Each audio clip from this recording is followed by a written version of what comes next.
One of my first bad decisions was to gather a few of my buddies that I played paintball with to open fire at Ronnie Banatori's Guido pool party.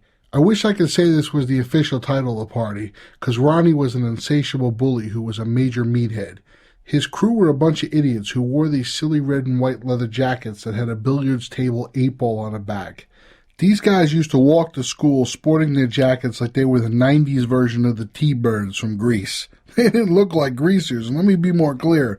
They were more like a Guido version of guys you would expect to see at a Skilo concert, dancing around to his only hit song, I Wish. Legend has it that some black stuff once leaked out of Ronnie's nipples when he was wearing a tank top at another party because of all the steroids he was doing. That was probably a load of bullshit, though. I remember telling my cousin about this girl I went to school with that was masturbating with a frozen hot dog. The hot dog melted and she had to get a piece that broke off surgically removed. My cousin informed me that the same thing happened to a girl he went to school with, and I realized that I shouldn't believe everything that I hear. Ronnie was an asshole, though. He used to purposely drive his red IROC Z towards my friends and I when we were out riding our bikes.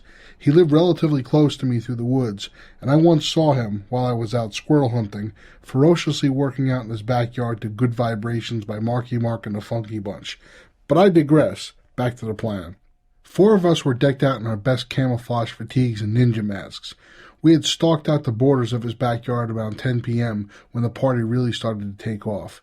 We would unload as many paintballs as possible at everyone at the party.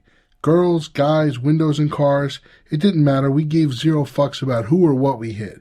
Fuck it, we thought. This was a full-scale battle, and we wanted to be concealed enough that no one could pin it on us. We had thought about our positions, and we also booby-trapped around the entire border of his tree line with paint grenades, so that they would blow up when the keys were pulled. I tied the grenades to these trees with weed whacker line that my father would eventually scream about because I used an entire roll. The weed whacker line was so thick it wouldn't break, and it would trip anyone that hit it running. Fishing line would just break, so I needed something more heavy duty. By the time they stood up and realized what happened, it would blow up and they were covered in paint. It was genius.